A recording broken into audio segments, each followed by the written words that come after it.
ಕೇಳಿ ತಿಳ್ಕೊಂಡೆ. ಈ ಶಾಸಕ ಮಹನೀಯರು ಮಹಾಲಕ್ಷ್ಮಿ ಕೋಆಪರೇಟಿವ್ ಬ್ಯಾಂಕ್ನ ಅಧ್ಯಕ್ಷರು. ಕೋವಿಡ್ ಸಂದರ್ಭದಲ್ಲಿ 31 ಜನರ ಮಹಿಳೆಯರ ಮನೆಗೆ ಹೋಗಿ 20,000 ಸಾಲವನ್ನ ಕೊಡ್ತೀವಿ ಅಂತ ಹೇಳಿ ಸಾಲವನ್ನ ಕೊಟ್ಟು ಯಾವುದೇ ಸಹಿ ತಗೊಳ್ಳದೆ ಆ ನಂತರ 2 ಲಕ್ಷಕ್ಕೆ ಸಾಲ ಕೊಟ್ಟಿದ್ದಾರೆ ಅಂತ ಹೇಳಿ ನಕಲಿ ಸಿಗ್ನೇಚರ್ ಮಾಡಿ ಇವರು ಅವರಿಂದ ದೊಡ್ಡ ಒಂದು ಮೋಸ ಮಾಡಿರ್ತಕ್ಕಂಥದ್ದು ಬಯಲಿಗೆ ಬಂದಿದೆ. ಅದೇ ಸಂದರ್ಭದಲ್ಲಿ 13 ಜನಕ್ಕೆ ಒಂದೇ ಒಂದು ಪೈಸಾ ಕೊಡದೆ ಬ್ಯಾಂಕಿನಿಂದ 2 ಲಕ್ಷ ಕೊಟ್ಟಿದ್ದೀವಿ ಅಂತ ಹೇಳಿ ಅವರ ಏಜೆಂಟ್ ಮೂಲಕ ಮಾಡಿರ್ತಕ್ಕಂಥದ್ದು ಸಹ ಬಹಳ ಗಂಭೀರವಾಗಿದೆ. ಇವರ ಇತಿಹಾಸ ನೋಡಿದಾಗ ಅಜ್ಜಪ್ಪ ಮತ್ತು ಹಸ್ನಬ್ಬ ಅಂತ ಹೇಳಿ ಅಪ್ಪ ಮಗನಿಗೆ ಇವರು ಉಡುಪಿಯಲ್ಲಿ ಬೆತ್ತಲೆ ಮಾಡಿ ಅವರ ಮೇಲೆ ಹಲ್ಲೆ ಮಾಡಿರ್ತಕ್ಕಂಥದ್ದು ಈಗಲೂ ಸಹ ಪ್ರತಿಯೊಬ್ಬರಿಗೂ ಸಹ ಗೊತ್ತಿರ್ತಕ್ಕಂಥ ವಿಚಾರ. ಅದನ್ನ ಆಗಿನ ಬಿಜೆಪಿ ನಾಯಕರಾದ VS ಆಚಾರ್ಯರವರು ಬಹಳ ಗಂಭೀರವಾದ ಖಂಡನೆ ಮಾಡಿದ್ರು, ಈ ತರ ಎಲ್ಲ ಆಗಬಾರದು ಅಂತ ಹೇಳಿ. ಅದರ ಜೊತೆಗೆ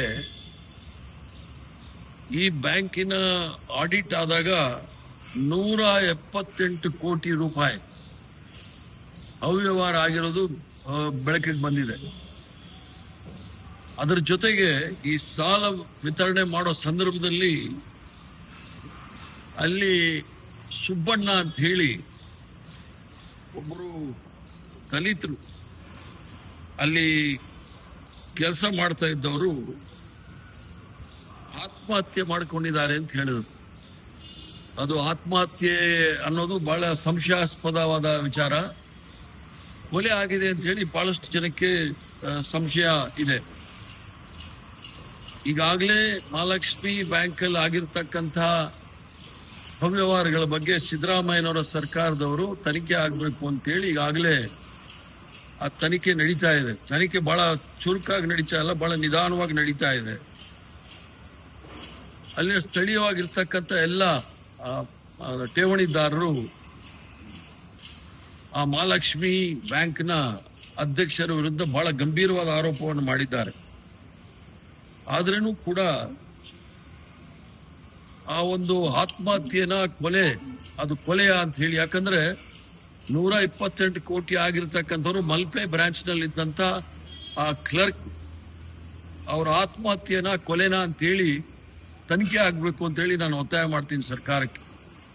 ತತ್ಕ್ಷಣವೇ ಆ ಬ್ಯಾಂಕಲ್ಲಿ ಇರ್ತಕ್ಕಂಥ ಎಲ್ಲ ಅವ್ಯವಹಾರಗಳನ್ನ ಕೇವಲ ಒಂದು SIT ಈಗ ರಚನೆ ಮಾಡಿ ಅದರ ತೀವ್ರವಾದ ತನಿಖೆ ಆಗಿ ಆದಷ್ಟು ಬೇಗ ತರಬೇಕು. ಮತ್ತು ದಾರಿನಲ್ಲಿ ಹೋಗೋರೆಲ್ಲ ರಾಹುಲ್ ಗಾಂಧಿ ಅವ್ರನ್ನ ಮುಗಿಸ್ತೀವಿ, ಇವರೆಲ್ಲ ಮಹಾತ್ಮ ಗಾಂಧಿ ಇವರನ್ನ ಕೊಲೆ ಮಾಡದಂತ ಗೋಡ್ಸೆ ಸಂತತಿಯವರು, ದಲಿತರ ವಿರೋಧಿಗಳು ಹಾಗೂ ಅಲ್ಪಸಂಖ್ಯಾತರ ವಿರೋಧಿಗಳು. ಇವರು ಮಹಾತ್ಮ ಗಾಂಧಿನ ಮುಗಿಸಿದ್ರು. ಬಡವರ ಪರ ಇದ್ದಂತ ಇಂದಿರಾ ಗಾಂಧಿ ಅವರ ಕೊಲೆ ಆಯ್ತು. ರಾಷ್ಟ್ರದ ಯುವಕರ ಪರ ಇದ್ದಂತ ರಾಜೀವ್ ಗಾಂಧಿ ಅವರ ಕೊಲೆ ಆಯ್ತು. ಬ್ರಿಟಿಷರ ವಿರುದ್ಧ ಜೈಲ್ ಹೋಗಿದ್ದಂತ ಅವರ ಮುತ್ತಾತ ಪಂಡಿತ್ ಜವಾಹರ್ಲಾಲ್ ನೆಹರು ಅವರು, ಇವನ್ನೆಲ್ಲರೂ ಸಹ ಬಗ್ಗುಬಡಿಯಕ್ಕೆ ಪ್ರಯತ್ನ ಯಾರಿಗೂ ಸಹ ಜಗ್ಗಿಲ್ಲ.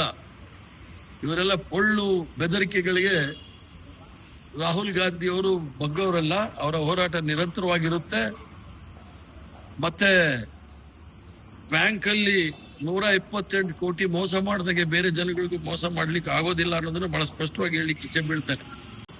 ಈಗ ಕ್ಯಾಬಿನೆಟ್ ಮಂತ್ರಿಮಂಡಲ ವಿಸ್ತರಣೆ ವಿಚಾರದಲ್ಲಿ ಈಗಾಗಲೇ ನಮ್ಮ ವರಿಷ್ಠ ನಾಯಕತ್ವ ಎಲ್ಲರಲ್ಲೂ ಸಹ ಮಾತಾಡಿದ್ದಾರೆ. ಅದರಲ್ಲಿ ಮುಖ್ಯಮಂತ್ರಿಗಳಾದ DK ಶಿವಕುಮಾರ್ ಅವರು, ನಿಕಟಪೂರ್ವ ಮುಖ್ಯಮಂತ್ರಿಗಳಾದ ಸಿದ್ದರಾಮಯ್ಯನವರು ಹಾಗೂ ಪ್ರದೇಶ ಕಾಂಗ್ರೆಸ್ ಕಮಿಟಿಯ ಅಧ್ಯಕ್ಷರಾದ ನನ್ನಲ್ಲೂ ಸಹ ಚರ್ಚೆ ಮಾಡಿ ನಮ್ಮಲ್ಲಿ ಎಲ್ಲ ರೀತಿಯ ಚರ್ಚೆಯನ್ನ ಮಾಡಿ ನಾವು ಅದು ಪರೀಕ್ಷೆಯನ್ನು ಮುಗಿಸಿದ್ದೀವಿ.